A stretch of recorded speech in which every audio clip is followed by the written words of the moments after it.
बिस्मिल्लाहिर्रहमानिर्रहीम। अस्सलामुअलैकुम वीवर्स, आप देख रहे हैं सिरात मुस्तकीम सऊदी न्यूज़ चैनल। आज 21 मई 2025 है।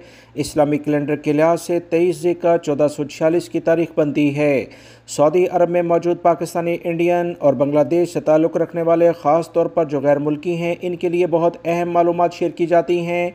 पाकिस्तान और इंडिया से मुतल्लिका जो इस वक्त ताज़ा तरीन सूरत हाल है, जो पूरे ख़ित्ते को मुतासिर कर सकती है और कर भी रही है, वो तफसीलात भी इस वीडियो में होंगी। वीडियो मुकम्मल देखिएगा, लाइक करके दोस्तों से शेयर भी कीजिएगा।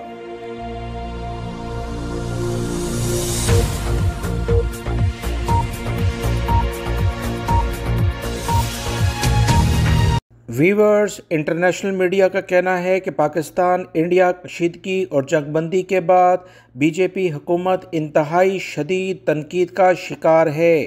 इंडियन वज़ीर-ए-आज़म नरेंद्र मोदी की बेजा तवील खामोशी भारतीय शहरियों और अपोजिशन जमातों के लिए शदीद गुस्से और मायूसी की वजह बन रही है।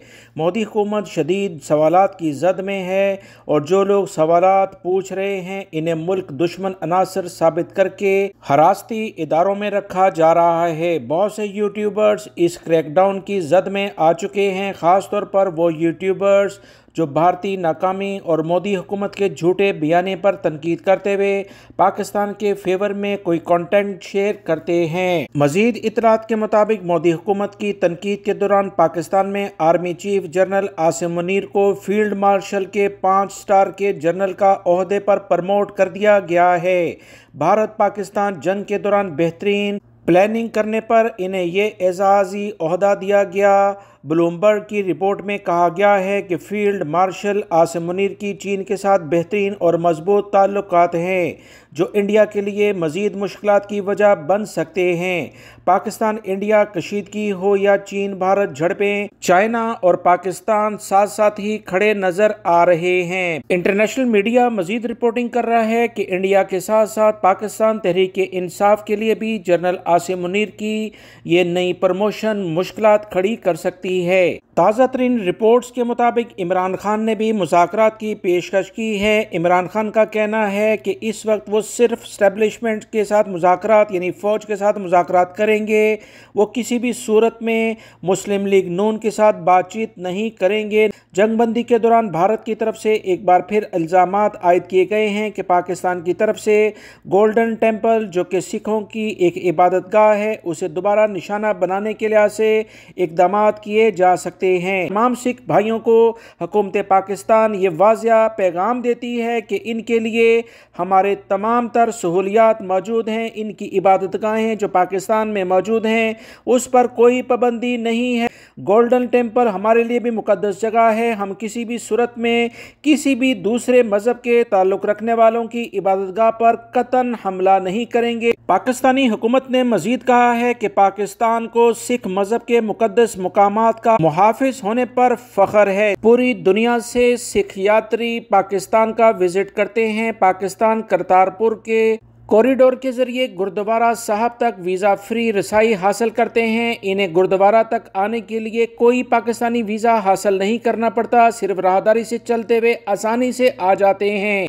लिहाजा भारत बेबुनियाद इल्ज़ामात के जरिए भारतीय सिखों के दिल में पाकिस्तान के लिए नफरत पैदा करता है। वीवर्स, याद रहे 18 मई तक पाक भारत जंगबंदी का अहद किया गया था। इसके बाद जंगबंदी के हवाले से मुज़ाकरात नहीं हुए। जहां तक पाकिस्तानी फ़ौज का ताल्लुक है, वो जंगबंदी बरकरार रखे हुए है। अगर इंडिया की जानिब से जंगबंदी की खिलाफ वर्जी हुई या पानी रोका गया तो पाकिस्तान इसे ऐलान जंग समझेगा। अफवाज पाकिस्तान ने ISPR के जरिए वाज़े तौर पर यह ऐलान कर दिया है कि हर तरह से इक़दाम करेंगे। याद रहे 4 रोज तक जो कशीदगी पाकिस्तान और इंडिया के दरमियान जारी थी, उसमें 70 से ज्यादा पाकिस्तानी अभी तक शहीद हो चुके हैं। मुमकिन है मई के आखिर तक बॉर्डर के दोनों इतराफ से अजाफी फौज को हटा दिया जाए। अफवाज की वापसी मरहलावार होगी। लाइन ऑफ कंट्रोल पर हालात का जायजा लेने के लिए अजाफी फौज वापस भेजी जाएगी। कुछ ज़राए इस बात की भी तस्दीक कर रहे हैं कि आज से भारत पाकिस्तान की सरहद पर झंडा उतारने की तकरीब फिर से बहाल की जा रही है, जो झड़पों के बाद बंद कर दी गई थी। इंटरनेशनल मीडिया का कहना है कि इंडिया की जानिब से मुस्बत अमल जनरल आसिम मुनीर का खौफ है या फिर कोई नई चाल है। इंटरनेशनल मीडिया रिपोर्ट कर रहा है कि चीन समेत कुछ ममालिक में एक बार फिर से कोरोना केसेस की तादाद में संगीन इजाफा रिकॉर्ड हो रहा है। सेंटर फॉर हेल्थ की रिपोर्ट के मुताबिक कोरोना से मुतासरा मरीज़ की तादाद गुज़श्ता 2 साल की बुलंद तरीन सतह पर देखी जा रही है। गुज़श्ता हफ्ते सिर्फ हांगकॉन्ग में कोरोना से मुतासरा सीवियर केसेस रिपोर्ट हुए थे और इंतज़ामिया का कहना है कि इस बार कोरोना का फैलाव शदीद गर्मी में देखा जा रहा है, जो कि मुतासरा अफराद में ज़्यादातर वो लोग हैं जो साफ पानी ना पीने की वजह से हॉस्पिटल लाए गए हैं। हांगकॉन्ग में मरीजों में मुसलसल इजाफे की वजह से बहुत से पब्लिक गैदरिंग की जो तकरीबात होती हैं, तफरीही सरगर्मियाँ होती हैं, उसे मुलतवी कर दिया गया है। इसी तरह से सिंगापुर में भी कोरोना से मुतासरा अफराद की तादाद में इजाफा हो रहा है। सिर्फ मई के महीने में एक्टिव कोरोना केसेस की तादाद में 30% इजाफा रिकॉर्ड किया गया, जो तशवीशनाक सूरत-ए-हाल की जानिब इशारा करता है।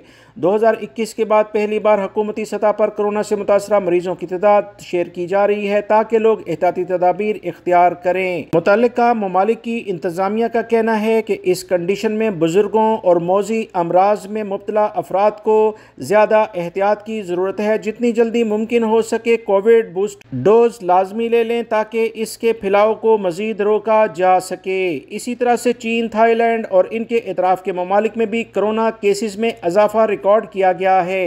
सेंटर फॉर हेल्थ का कहना है कि गुज़श्ता 5 हफ्तों के दौरान हॉस्पिटल्स में पॉजिटिव केसेस की शरह डबल हो गई है। 5 हफ्तों के दौरान 93 सीवियर केसेस रिपोर्ट किए गए। इस तमाम सूरत हाल के साथ साथ इंडिया और पाकिस्तान के महकमा सेहत का कहना है कि हमारे मुल्कों के लोग मुतासरा इलाकों का विजिट करते रहते हैं, इसलिए हमने फ़िलहाल तमाम तर जो सूरत हाल है इस पर गहरी नज़र रखी हुई है।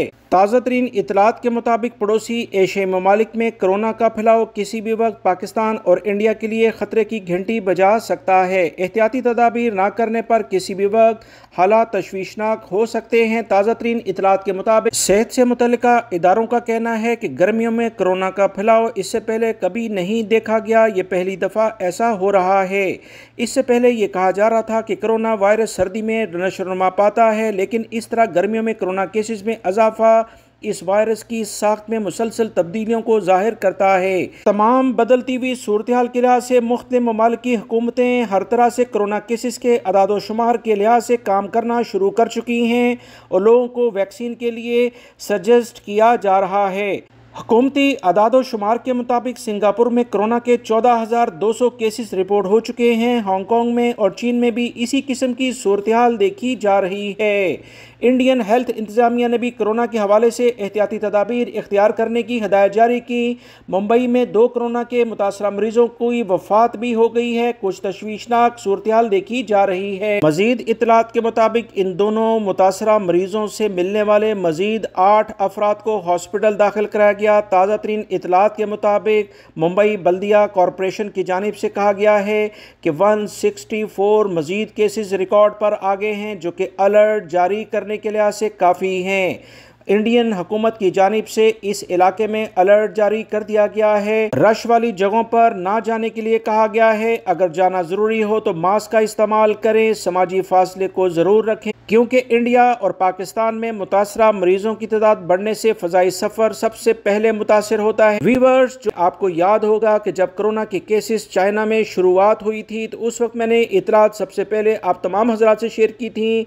फिर देखते ही देखते पूरी दुनिया में हालात कितने ख़राब हुए कि दुनिया को मुकम्मल बंद देखा गया। लिहाजा अभी भी कोरोना की दोबारा से शुरुआत हो रही है, कोरोना सर उठा रहा है, तमाम लोग एहतियात बरतें। सऊदी वज़ारत हज ने अहम इतला शेयर करते हुए तमाम लोगों को ख़बरदार किया है कि आज़मीन हज को हदायत की जाती है कि मुक़द्दस मकामात के अंदर राहदारियों, गलियों और गुज़रगाहों में सोने से लेटने से गुरेज करें। हज की मसरूफ़ तरीन लम्हात में सहन और राहदारियों जैसे पुरहजूम जगहों पर सोना या लेटना ख़तरनाक रुकावटें पैदा कर सकता है, जिससे हंगामी सूरत हाल भी पैदा हो सकती है। लिहाजा आज़मीन सिर्फ खैमों और होटलों में ही सोएं और वहीं पर जाकर आराम करें। वजारत का कहना है कि कमरी कैलेंडर के लिहाज से 4 जून से 9 जून के दरमियान हज के मनासिक अदा किए जाएंगे। वजारत का मज़ीद कहना है कि इस साल आज़मीन हज की बड़ी तादाद सऊदी अरब पहुँच रही है। जो हज अदायगी के पुराने तमाम रिकॉर्ड तोड़ देगी। एक अंदाजे के मुताबिक इस साल 25 लाख से ज़ायद मुसलमान हज की सआदत हासिल करेंगे। पाकिस्तान से हज ऑपरेशन 33 दिन जारी रहेगा, जिसमें गवर्नमेंट हज कोटा में 89,000 आज़मीन को 342 फ़्लाइट्स के ज़रिए सफरी सहूलियात फराहम की जा रही हैं। पाकिस्तान से आखिरी हज फ़्लाइट 31 मई को पहुंचेगी, जबकि 23,620 पाकिस्तानी आज़मीन प्राइवेट हज ऑपरेटर के ज़रिए खिदमात हासिल कर रहे हैं। 60 से 70,000 आज़मीन हज इस साल पाकिस्तान से नहीं आ पाए। अगले साल इंशाअल्लाह इन तमाम को इनकी जो ऑलरेडी रकम अदा की जा चुकी है उसी की बुनियाद पर दोबारा से हज के इक़दामात किए जाएंगे। ओवरसीज़ पाकिस्तानियों के लिए एक अहम खबर है। पाकिस्तान टेलीकम्युनिकेशन अथॉरिटी की तरफ से अगले 2 माह के लिए आईफोन और सैमसंग गैलेक्सी के फ़ोन्स पर PTA टैक्स की तफसीलात शेयर कर दी गई हैं। PTA कितना टैक्स लेगा ये तमाम ओवरसीज़ पाकिस्तानियों को लाजमी पता हो, ताकि किसी भी किस्म की मुश्किलात का सामना ना करना पड़े, क्योंकि आम तौर पर गर्मियों की छुट्टियों और ईद के मौके पर लोग अपने आबाई शहरों यानी वतन वापस आते हैं। इसलिए अगले 2 माह के लिए ओवरसीज़ पाकिस्तानियों के मोबाइल फ़ोन्स के लिए जो टैक्स है उसे जाहिर कर दिया गया है। रिपोर्ट के मुताबिक ओवरसीज़ पाकिस्तानी जिनके पास iPhone 16 होगा, इन्हें पासपोर्ट की शर्त पर 1,07,000 टैक्स अदा करना होगा। iPhone 16 प्लस का पासपोर्ट पर 1,13,000 टैक्स होगा। iPhone 60 Pro का टैक्स 1,35,000 होगा और iPhone 16 Pro Max का 1,48,500 रुपये टैक्स होगा। इसी तरह से iPhone 15 Pro का टैक्स 1,48,500 होगा, जबकि आईफोन के बाकी जो लेटेस्ट मॉडल्स और सैमसंग के जो लेटेस्ट मॉडल हैं उन पर PTA टैक्स 1,07,000 से लेकर 1,35,000 तक हो सकता है। ओवरसीज़ पाकिस्तानी अपने मोबाइल फ़ोन्स को ले जाते हुए एहतियात बरतें।